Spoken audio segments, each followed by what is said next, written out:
presente trabalho partirá de uma análise do que é o mito e de como ele surgiu entre os povos antigos. Abordaremos o surgimento do mito e sua presença ao longo da história da Grécia Antiga, mostrando que os mitos atuais, na sua grande maioria, não possuem uma coerência entre si.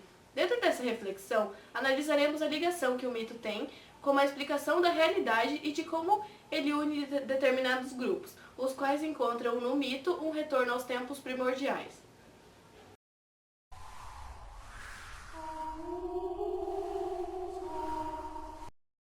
No passado, o homem sentiu uma forte necessidade de explicar fenômenos naturais, como a chuva, o fogo, o sol, e humanos, como o ódio, a guerra e o amor. Dessa forma, os mitos surgiram como uma forma de explicação sobre a origem e a forma das coisas. Os mitos também tinham o objetivo de passar mensagens para as pessoas e de preservar a memória histórica do povo que os criava. O mito se preocupava em explicar o porquê das coisas através de um passado imemorial e fabuloso, das rivalidades ou alianças entre forças sobrenaturais e personalizadas.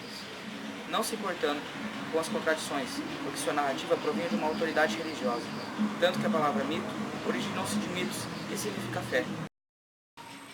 Os personagens dos mitos são seres extraordinários, deuses e heróis.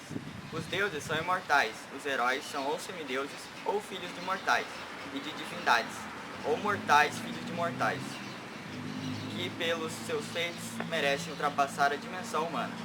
Alguns exemplos famosos de mitos são Hércules, Perseu, Narciso, Prometeu e o roubo do fogo divino, a caixa de Pandora, entre outros.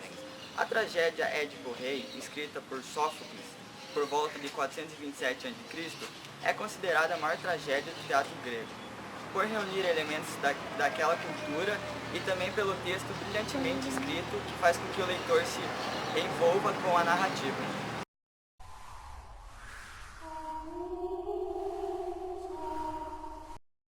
O mito Édipo Rei conta a história do rei Laio, rei de Tebas e esposo de Jocasta, que após a consulta aos oráculos, lhe é revelado que seu filho o matará e se casará com a rainha.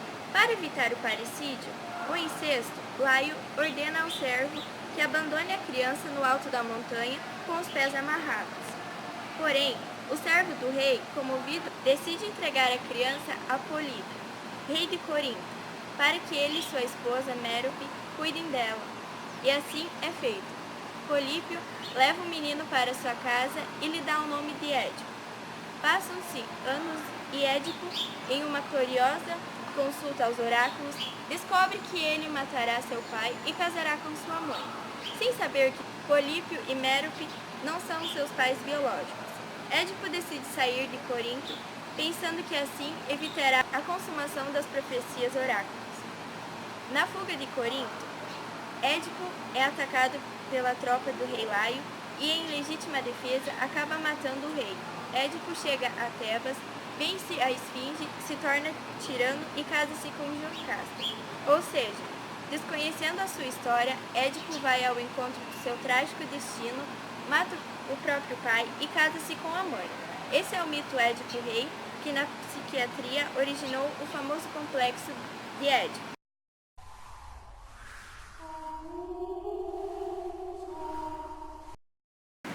Os mitos nunca deixarão de existir. No mundo de hoje, antigos e novos heróis mitológicos estão presentes em todos os lugares. Nos livros de fantasia, nos games, na publicidade, no cinema, e entre outros lugares. Nos quadrinhos, super-heróis com características sobre-humanas, como Batman, Homem de Ferro, Capitão América, Mulher Maravilha e Super-Homem, surgiram no início do século XX, como os novos desafios, captando desejos e paixões da sociedade atual e se tornando parte da mitologia em nossos dias. O antigo duelo entre o bem e o mal, que vemos em filmes, telenovelas e livros, também resgatam elementos das narrativas mitológicas. Com isso, mistificamos a iconificação de figuras tais como cantores, atores famosos, em fanatismo religiosos, em seitas e em pequenas igrejas. Não se pode viver sem ídolos, sem mitos. Nosso cotidiano está interligado com o mito. Ele sobrevive na atualidade, pois seu papel funciona entregando sentido à própria vida. Outros exemplos da atualidade são os estereótipos criados pela sociedade moderna, como o preconceito do gênero, raça, origem e religião, entre outros.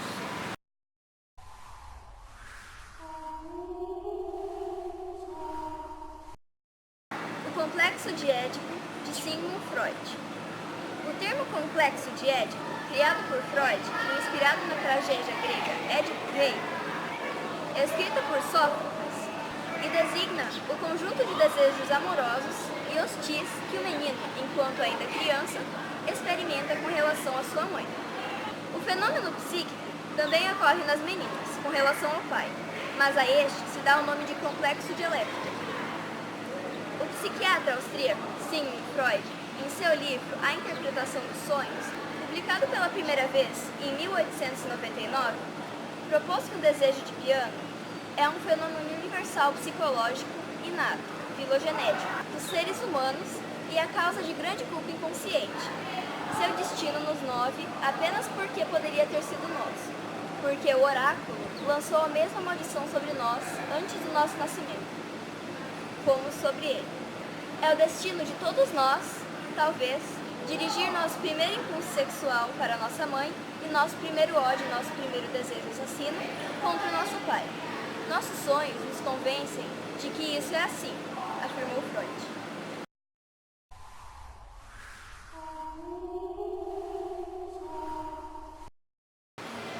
América, personagem de HQ da Marvel, que foi criado em 1941 por Joey Simon e Jack Kirkwood.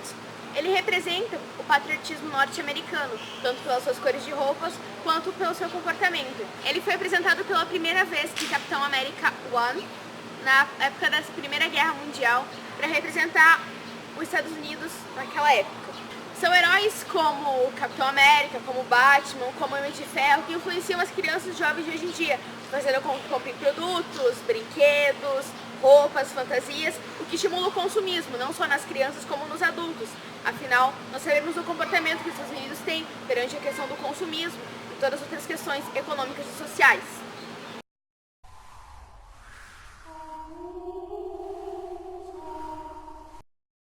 Os mitos na antiguidade foram criados para o homem entender a sua volta. Na modernidade, eles visam a ascensão social, o capitalismo e o consumismo.